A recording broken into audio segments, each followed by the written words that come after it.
হোক আজকে অনেক দিন পরে ফাঙ্গাস ফিশ দিয়া নর্মালি আমি ফাঙ্গাস ফিশ দিয়া মূলা ফাতা দিয়া খাই কি তো অনেক দিন হইলাম ওখানে লাগি প্রায় আমি এমন টাইমে কি আনি লাই কি তো মাছ আগে আধ ধরি লাই মূলা নরম হয়েছে কি তো মূলা অলরেডি আমি 10-15 মিনিট আগে মশলার লগে মূলারে দেখা তো সুন্দর কইরা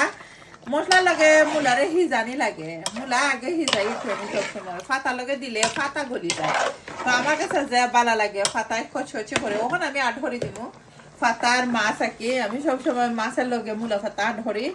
তো অনেকে আসেন সবসময় আমার ভিডিওগুলো লাইক কমেন্ট করে সাথে আসেন থ্যাংক ইউ আর আজকে আমি খিতা দিব দেখো নাইস ফ্লেভার হইতে পারি আফ্রিকান নাগার কাঁচামরিচ দিলাম পরিমাণ মতো আপনারাও দিবা দিয়া মজা হইরা একটা কারি বানাইবা তো অনেক দর্শক আছে নাকি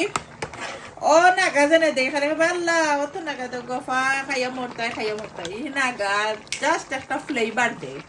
আর কিছু নাই একটা খাইয়া কেউ মরে না নাইস গ্রান করে যারা লন্ডনে আছেন তারা জানেন বাজি কিংবা মাছের কারি কিংবা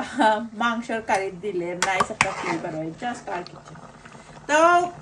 ফুল রেসিপি দেখতে চাইলে ইউটিউব চ্যানেলে তো সুভাষ ব্লগ ইউকে দেখতে একবারে ভুলবা না কমেন্ট করবা লাইক কমেন্ট করে সাথে রইবা আর অনেকে আছেন সুন্দর সুন্দর কমেন্ট করেন আমার সাপোর্ট করেন আর আমার ইউটিউব চ্যানেলটা সাবস্ক্রাইব করে দিছেন Subhash blog UK thank you again